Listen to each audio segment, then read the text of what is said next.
Um, in case you're wondering, there is something called too close for comfort.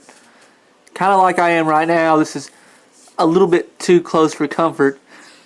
Just like some games we had this week. Guys, we had two games that were literally just squeaked out by just a few points. And I'm going to go over these games with you just real fast. The first game being the Sherwood Spartans, owned by Benji Pate, by the Maumelle Ducks, owned by Jonathan Richardson. This game was so close. The final score was 89-88. That's crazy. It's almost unheard of that you would have that game. It was not the highest scoring of games and actually one of the lowest scoring of the games.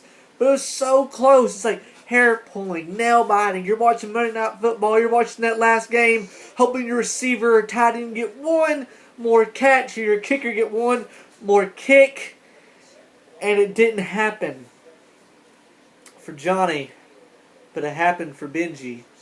And that was a great game. If you're watching the scoreboard, you're wondering what's going on. That was a fantastic game. The second game was the Brady Bunch, owned by Tyler Morris, versus the Effervescent Beavers, owned by the Michael Cena. Not as close, but the final score was 86-84, and that's a pretty close game. So, for those of you who are blown out like myself, or blown out like Gary Dykes, or blown out like my brother, you know, there's several blowouts to go along with those games, but the big thing is that it's going to be okay.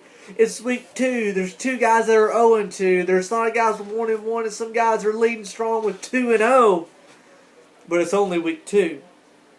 Only week 2. Right there. 2. So, don't get discouraged if you're 0-2.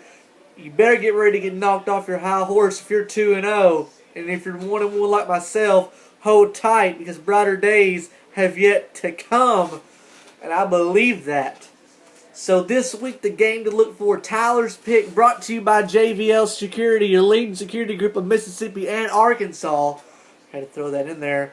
Look out for the Kansas City Chiefs and the Philadelphia Eagles as Andy Reid comes back to Philadelphia. I'm pretty confident the guns are going to fly and it's going to be a high-scoring ball game with Michael Vick and the high-scoring offense of Philadelphia. But Kansas City has a great running back in Jamal Charles, a couple of good receivers, and now the almighty powerful Alex Smith, who knows what he's doing. So look out for that game. It's going to be fun. Be sure and claim your waivers. Get the guys you want. And let's make this game phenomenal. Phenomenal. And remember, there's no thing such as too close.